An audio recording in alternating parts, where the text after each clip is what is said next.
శ్రీమాత్రే నమ. జయ గురు దత్తాత్రేయ నమ. ఈ వీడియోలో మనం మార్చి 16 నుంచి 22వ తారీఖు మధ్యలో జరగబోయే వార ఫలాలు మిథున రాశి వారికి ఏ విధంగా ఉండబోతున్నాయి అని పరిశీలించినప్పుడు, ఏదైనా ఒక గ్రహం దశమ స్థానంలోకి వచ్చినప్పుడు దాని యొక్క ప్రభావం ఖచ్చితంగా జాతకుడి మీద రావడం జరుగుతూ ఉంటుంది. ఇప్పుడు 4 గ్రహాలు దశమ స్థానంలోకి రావడం జరిగింది. అందులో ముఖ్యంగా ఈ వారమే రవిగ్రహ ప్రవేశంతో మరి ఈ షష్టగ్రహ కూటమికి ముందుగా మరి 4వ గ్రహంగా రవి చేరడం జరిగింది. మరి మిథున రాశి వారికి దశమ స్థానంలో రవి దిగ్బలుడై పొంది ఉచ్చస్థాయి ఫలితాలు ఇవ్వడం జరుగుతూ ఉంటుంది. ఈ కారణం వల్ల ఏంటంటే వీరికి వృత్తిలో కాన్ఫిడెన్స్ పెరుగుతుంది, అలాగే అధికార హోదా కలుగుతుంది. అధికారం ఉన్నా లేకపోయినా మీరే ఒక అధికారిగా ప్రవర్తించి స్వతంత్ర నిర్ణయాలు తీసుకొని మీరు పనిచేస్తున్నటువంటి సంస్థని అభివృద్ధి చేసే ప్రయత్నం చేస్తూ ఉంటారు. వ్యక్తిగతంగా మీరు స్వతంత్ర వృత్తిలో ఉంటే ఒక మంచి గుర్తింపు రావడం జరుగుతుంది. మీ యొక్క వృత్తి మీద మీకు మంచి పట్టు సాధించడం జరుగుతూ ఉంటుంది. ఇక మనకి ఉద్యోగంలో మార్పు కానీ, ప్రమోషన్ కానీ, అదనపు బాధ్యతలు కానీ వచ్చే అవకాశం ఉన్నది. తృతీయం మరి తృతీయాధిపతి మరి రవి కుజుడితో సమానమైన ఫలితాలు ఇచ్చి దిగ్బలుడై పొందడం వల్ల కంపల్సరీగా మీరు వృత్తిలో అభివృద్ధి, మార్పు 100% జరిగే అవకాశం ఉంది. ముఖ్యంగా మీ యొక్క కాన్ఫిడెన్స్ లెవెల్స్ పెరుగుతాయన్నమాట. ఇక బుధుడు, రాష్ట్రాధిపతి బుధుడు అది రవితో కలియడం వల్ల దశమ స్థానంలో ఏర్పడినటువంటి బుధాదిత్య యోగం మీకు వ్యాపారపరమైనటువంటి ఆలోచనలు వస్తుంటాయి. కొత్తగా వ్యాపారం చేద్దామని కానీ, ఉన్న వృత్తితో పాటు అదనపు వృత్తి చేపట్టి దాన్ని ఇంకా ఇంప్రూవ్ చేద్దామనే ఆలోచన ఉంటుంది. మల్టిపుల్గా మీ యొక్క ఆదాయ మార్గాలు పెరుగుతాయి.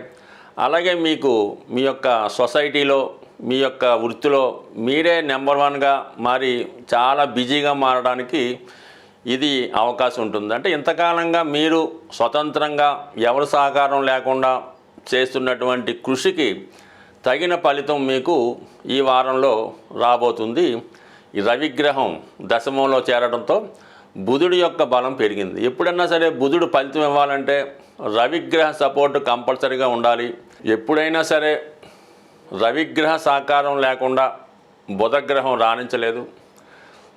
రవి యొక్క సహకారం ఉంటేనే బుధుడు జీవితంలో పైకి వచ్చే ప్రయత్నం చేస్తూ ఉంటాడు. అందుకని ఈ రాశి వారికి ప్రస్తుతం ఉన్నటువంటి అవకాశాలు ఇంకా మరిన్ని అవకాశాలు రావడానికి ఈ యోగం మీకు చాలా వరకు సహకరించడం జరిగింది.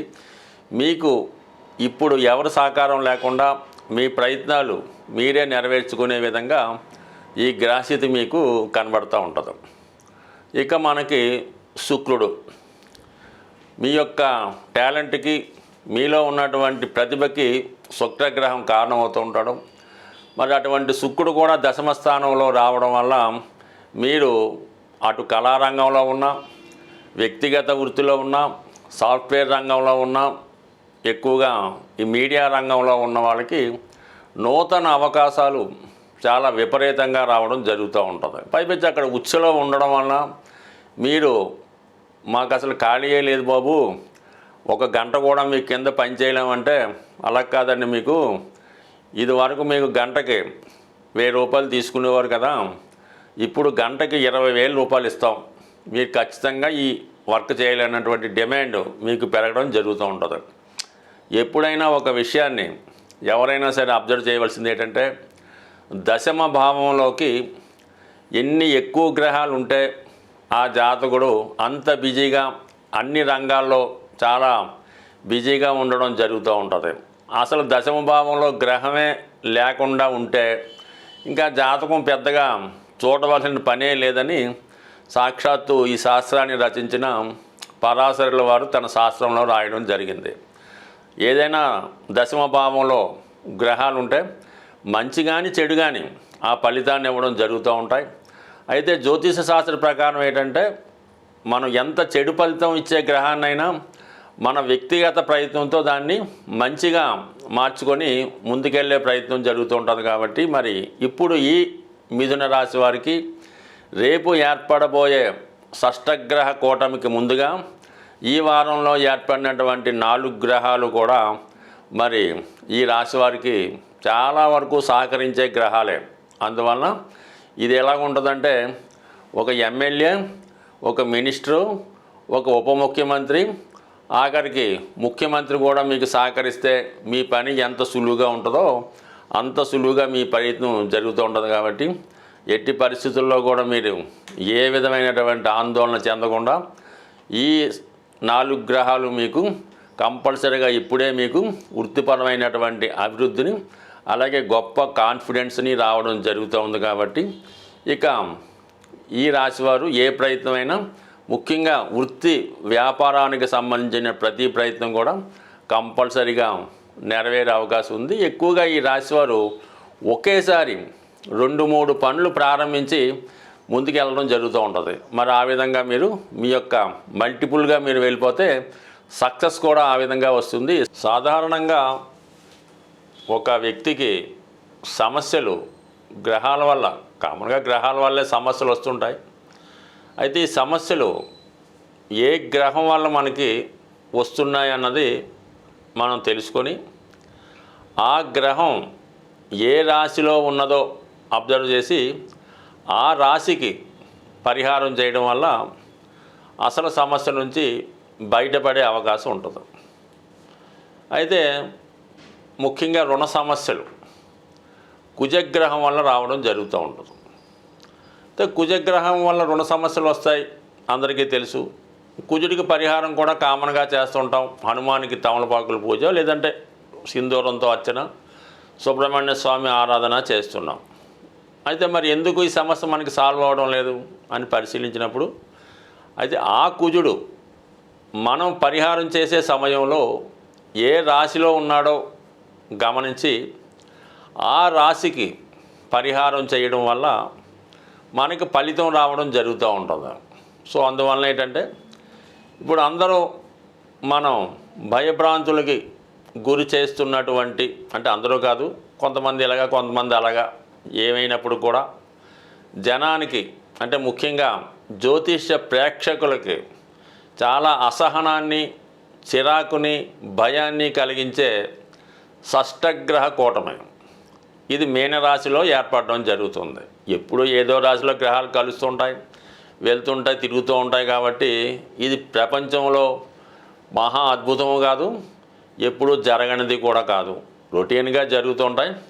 అయితే వారి దాన్ని బట్టి చూసే దృష్టిని బట్టి అది కొందరికి మంచిగాను కొందరికి చెడుగాను కనబడవచ్చు.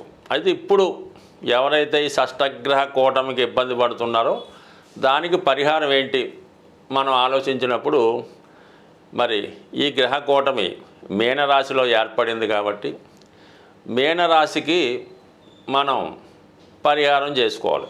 మీనరాశికి అధిపతి ఎవరు? గురుగ్రహం. మరి గురుగ్రహానికి పరిహారం చేసుకుంటే మనకి ఆటోమేటిక్గా మీనరాశి ఎలివేట్ అయ్యి ఆ రాశిలో ఏర్పడినటువంటి షష్టగ్రహ కూటమి మీకు అనుకూలంగా మారే అవకాశం ఉంది. అంటే ప్రతి గ్రహం కూడా అనుకూలంగా ఉంటుంది, ప్రతికూలంగా ఉంటుంది, మనం చేసుకునే దాన్ని బట్టి ఉంటుంది. ఇప్పుడు గురుగ్రహానికి మనం పరిహారం చేసుకోవలసి ఉంటుంది. ఈ షష్టగ్రహ కూటమి, ఇప్పుడు షష్టగ్రహ కూటమి ఏమిటి, ఆల్రెడీ 4 గ్రహాలు అక్కడ ఉన్నాయి కదా, దానికి కూడా పనిచేస్తుంది. అంటే ఈ కూటమి ఉన్నంతకాలం మీరు గురుగ్రహానికి పరిహారం చేసుకుంటే సరిపోతుంది. అంటే గురుగ్రహానికి ఏ విధంగా పరిహారం చేసుకోవాలి? చాలా సింపుల్గా దత్తాత్రేయుడు, సాయిబాబా, రాఘవేంద్ర స్వామి, దక్షిణామూర్తి, శివుడు, చివరికి శ్రీమన్నారాయణుడు, ఎవరికి ఏ విధంగా సులువు అవుతుందో ఆ విధంగా మీరు చేసుకుంటే సరిపోతుంది. ఇక ఇవన్నీ మన వల్ల కావు. చక్కగా గోశాలకు వెళ్ళడం, గురువారం గోశాలను దర్శించి ఆ గోశాలను శుభ్రం చేసి తుడిసి, అవసరమైతే గోవులకి స్నానం చేసి ఆ పరిసరాలు శుభ్రంగా ఉంచి, ఆ గోవులకి ఏదైనా దోమలు గేములు ఏమీ లేకుండా శుభ్రంగా ఫ్యాన్లు అలంకరించి ఫ్యాన్లు అమర్చి కొంచెంసేపు వాటి సేవ చేసి రావడం వల్ల మీరు ఒక 100 సార్లు షిరిడీ వెళ్తే ఎంత పుణ్యం వస్తుందో ఈ విధంగా ఒకరోజు ఆ గోశాలని శుభ్రం చేయడం వల్ల మీకు అటువంటి వరం, సేవ, పుణ్యం లభించే అవకాశం ఉంది. చాలా వరకు హైదరాబాద్ వాస్తవ్యులకి చింతపల్లిలో వేంచేసి ఉన్న మరి సాయిబాబా గారు ఆలయ దర్శనం అంటే పర్టికులర్గా అదే, ఎందుకంటే అక్కడ ముందుగా గోశాల ఉంటుంది, దాని వెనకాలే మరి బాబావారు వేంచేసి ఉన్నారు. అందువలన ఆ గుడికి వెళ్ళే ముందుగానే మనకి గోశాలను దర్శించి ఆ గోవికి ఆహారం పెట్టి దాని తర్వాతే బాబా గారి దర్శనం జరుగుతూ ఉంటుంది. అందువలన అవకాశం ఉన్నవాళ్ళు మరి ఈ షష్టగ్రహ కూటమి ఉన్నా లేకపోయినా మనకు అనవసరం. ఒక్కసారి మీరు ఎక్కడ ఉన్నా కూడా గోవుని సేవ చేసుకోండి. తర్వాత మీ ఇష్ట దైవాన్ని అంటే మీ గురువుని, ఆఖరికి మీరు ఒక మోటార్ సైకిల్ మెకానిక్ అయి ఉన్నా మీకు విద్య నేర్పినటువంటి మీ గురువుని చక్కగా ఒకరోజు భోజనం పెట్టి ఆయన పాదాలకు నమస్కరిస్తే కోటి జన్మల పుణ్యం మీకు లభించే అవకాశం ఉంది. బట్ ఏదైనా నవగ్రహాలు అనుగ్రహం పొందాలంటే కంపల్సరిగా గురువు యొక్క అనుగ్రహం పొందవలసిందే. మరి ఆ గురువు అంటే మా గురువు మంచివాడు కాదండి, మందు తాగుతుంటాడు, సిగరెట్ కాలుతుంటాడో, ఇవన్నీ మీకు అనవసరం. గురువు గురువే తప్ప గురువు వ్యక్తిగత అలవాట్లతో కానీ అతను స్నానం చేస్తాడా ఇవన్నీ మీకు అనవసరం. చక్కగా మీరు గురువుని గురువు రూపంలో సేవించినప్పుడు కంపల్సరిగా మీకు ఆ పుణ్యం లభిస్తుంది. దాని నుంచి అంటే నవగ్రహాలు పెట్టే ఇబ్బందుల నుంచి బయటపడే అవకాశం ఉంటుంది. స్వస్తి.